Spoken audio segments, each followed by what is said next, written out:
All right, so we're diving into something a little different today, describing places.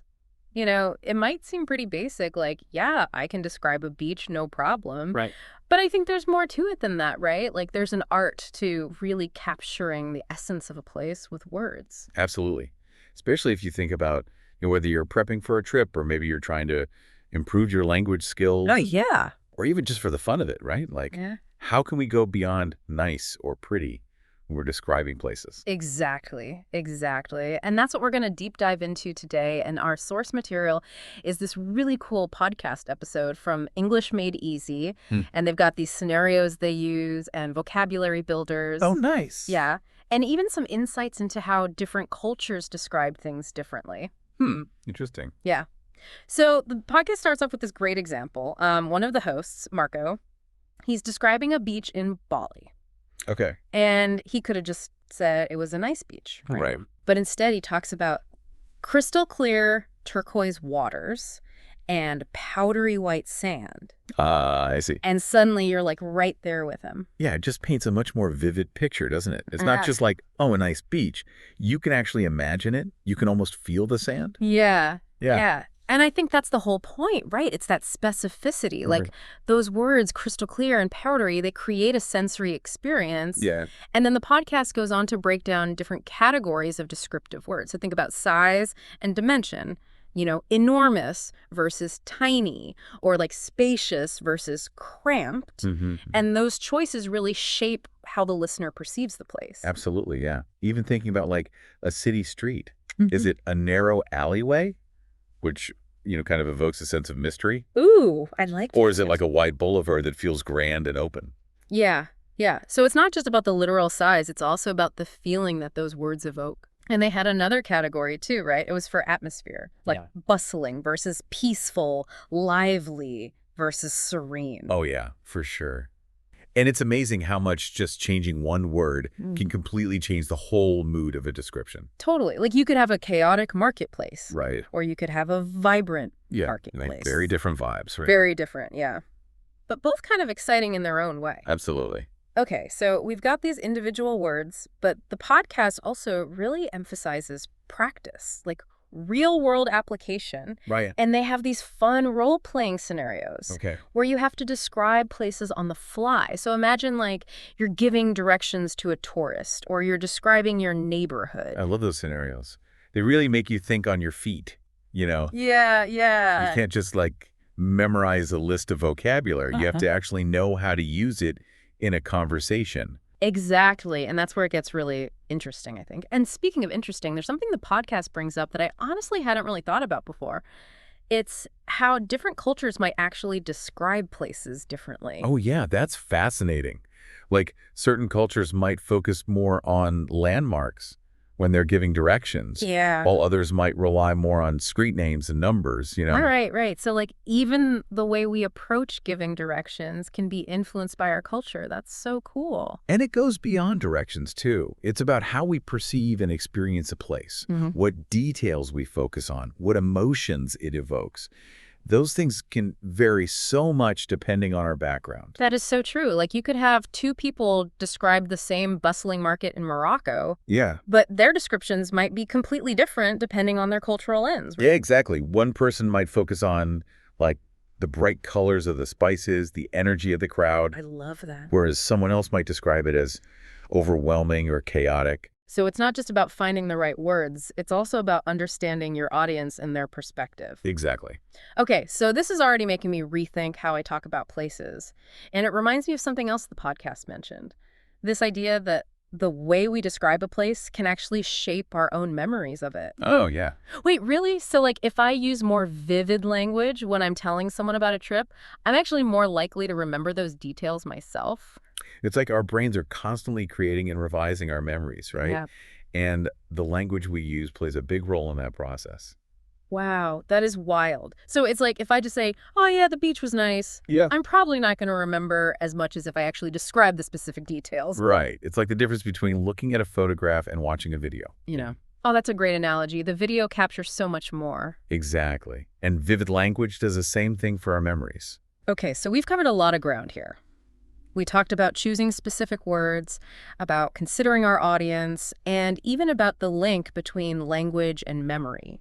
It's amazing how much there is to unpack when it comes to describing places. It really is. And we're just getting started. There's still so much more to explore, like how to use metaphors and the whole rhythm and flow of descriptive language. Oh yeah, there's a real art to it. This is seriously making me rethink how I talk about all the places I've been. And it's not just about far-off destinations either, right? It's also about everyday places. Right. Mm. Like even just describing your neighborhood or your workspace to someone who's never been there before. Exactly. That can be just as challenging and rewarding. I love that. Oh, and speaking of challenges, the podcast ended with a really fun one for their listeners. Okay. They asked them to describe their favorite place using at least 5 new words they learned. Maybe we should give that a try too. I'm game. I think it'll be fun to see how these techniques actually work in practice. Yeah, let's do it. I'm already thinking about all the possibilities. Me too. This is going to be good. All right, let's see what we can come up with. 5 new words. That's a good challenge. I think it's going to be fun to see how these, how we can actually put these techniques into practice. Yeah, for sure. But there's one thing that always kind of trips me up. Right.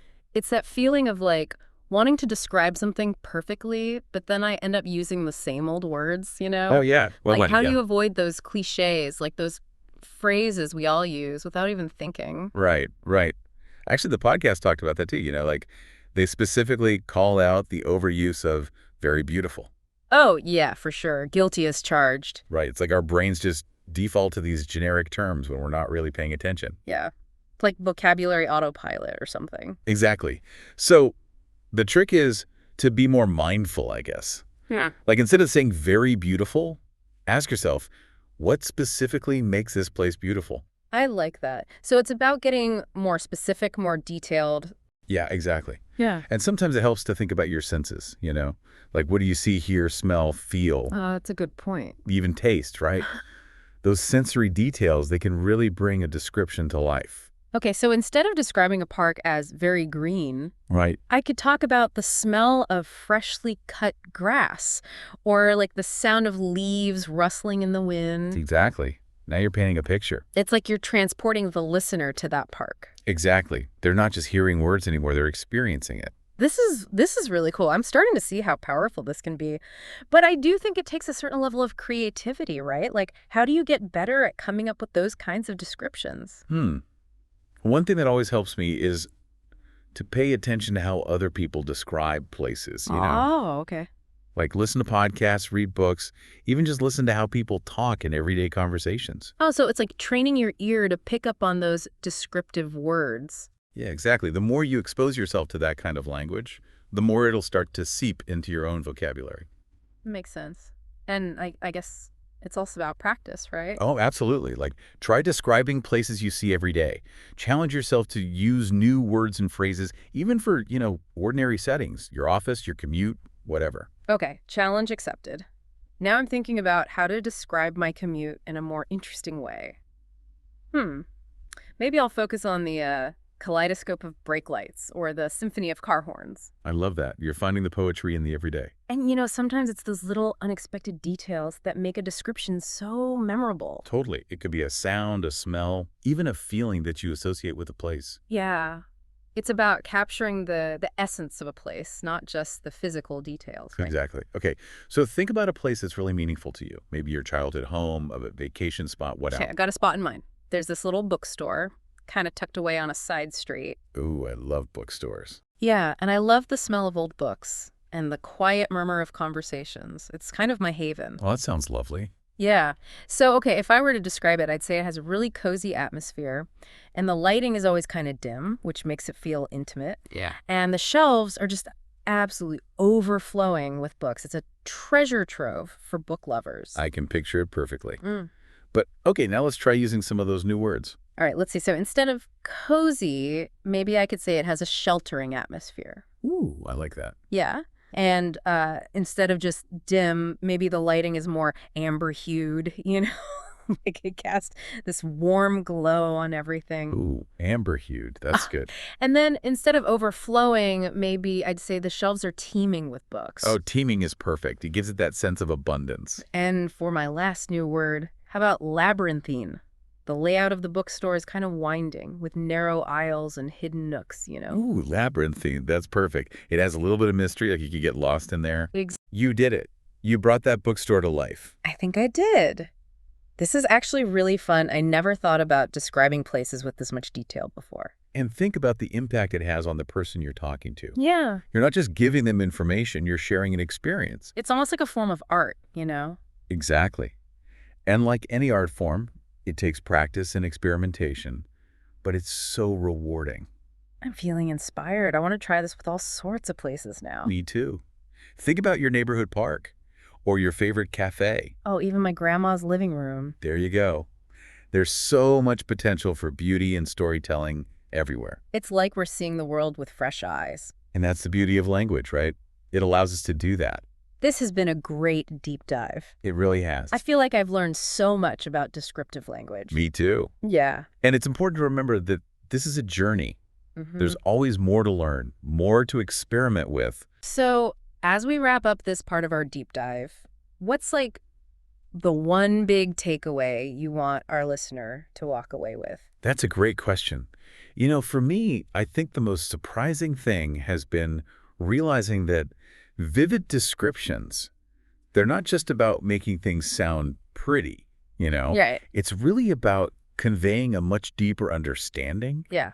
like capturing the essence of a place and even shaping our own memories of it. It's like we're not just observing a place. Right. We're actively creating meaning through the way we describe it. Exactly. And it's making me think about all the tools we have at our disposal. Yeah. Like we have this whole toolkit of words, and we're learning how to use them with more intention, you know? Absolutely. And the cool thing is that toolkit's always evolving. Oh, for sure. The more we explore language, the more we discover. Right, right. So it's not about finding the right words. It's about embracing all the possibilities. Yeah, exactly. Yeah. But so how do we keep developing our descriptive skills? Like even after this deep dive is over, right? Yeah, that's a great question.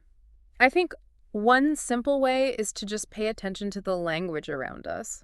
Like notice the words that other people use, you know, in books, in movies, in podcasts, even just in everyday conversations. Absolutely.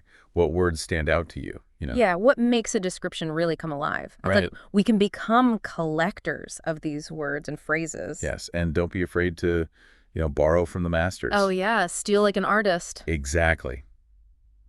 If you come across a description you love, try to break it down. See what makes it so effective. So it's about studying the craft, just like a painter would study a masterpiece. Exactly. And then, of course, there's practice. Right? Oh, absolutely. Yeah. Practice is key. So challenge yourself. Okay. Try to describe the world around you in new ways. I like that. Like write a short paragraph about your commute. Or try to capture the essence of your favorite cafe in a few sentences. Yeah. The more we play with language, the better we get. Absolutely. Well, this has been such an insightful deep dive. It really has. We've explored so much, from vocabulary to cultural perspectives to the power of language to shape memory. I know. It's amazing how much there is to uncover, even in something as seemingly simple as describing a place. Right. And it's a skill that we can keep honing for our entire lives, really. Absolutely. So to our listener, we encourage you to embrace the challenge, you know? Yeah. Pay attention to the world around you. Experiment with language. Have fun with it. And discover the joy of painting vivid pictures with your words. You might just surprise yourself with what you discover. Couldn't have said it better myself. Thanks for joining us for this deep dive into describing places, and we'll see you next time for another fascinating exploration.